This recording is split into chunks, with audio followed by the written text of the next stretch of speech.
धरती को ईश्वर ने बड़े प्रेम से बनाया था और उसकी सबसे सुंदर क्रिएटिविटी थी इंसान, मानव। वो मनुष्य को बना के बहुत खुश हुआ और उसमें उसने अपना हिस्सा डाल दिया। परमात्मा ने अपना छोटा छोटा टुकड़ा आत्मा हमारे अंदर डाल दी। आत्मा ही तो है हमारे अंदर। और उसने कहा कि ये मेरे प्रेम का संदेश फैलाएंगे और बहुत अच्छे से दुनिया में रहेंगे और मेरा नाम लेंगे और प्रेम फैलाएंगे दुनिया में। लेकिन हम लोग देखो क्या क्या करते हैं, कितने पाप करते हैं, मार धाड़ करते हैं, किसी का एक्सीडेंट करते हैं, किसी जमीन जायदाद के ऊपर लड़ते हैं। तो परमात्मा बहुत दुखी होते हैं कि मैंने प्यार से बनाया था अपने मानव को और वो क्या क्या कर रहा है। लेकिन कुछ कुछ बंदे ऐसे होते हैं, देखो एक फिजिकली प्रेम होता है और एक आत्मिक प्रेम होता है।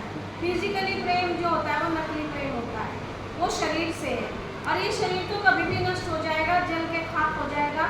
लेकिन जिन लोगों ने आत्मिक रूप से प्रेम किया है, अलौकिक प्रेम, वो अमर हो गए दुनिया में।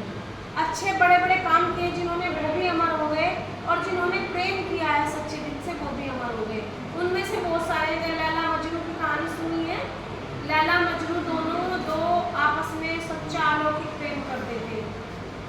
मजनू को स्कूल के मास्टर ने डंडा मारा, लैला के हाथ पे छप गया। अलौकिक प्रेम था वो, ईश्वरीय प्रेम, आत्मा से आत्मा का प्रेम। सोनी महिवाल ऐसा ही प्रेम में था।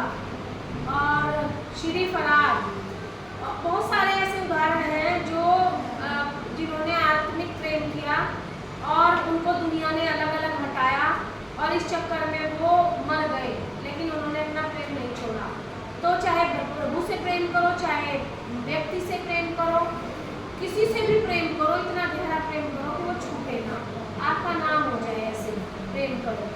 तो कबीरदास जी कहते हैं कि ढाई आकर प्रेम का पढ़े सो पंडित होए। जिसने प्रेम को जान लिया वो ज्ञानी है। तो ये ऐसी एक कथा है आपकी तांतारा वानरों की कथा। ये जो अंडमान निकोबार द्वीप समूह है ना, वो पहले एक था पूरा। तो उसमें एक आदिवासी जाति रहती थी, उसमें एक लड़का रहता था तांतारा और एक लड़की रहती थी दूसरे गांव में वामीरो। तो वहाँ उस जनजाति में ये रिवाज था कि अब उस लड़की की शादी उसी गांव के लड़के से होगी, बाहर के गांव के लड़के से नहीं होगी, ये रिवाज था। तो तांतारा दूसरे गांव का था और वामीरो दूसरे गांव की थी। एक दिन तांतारा जो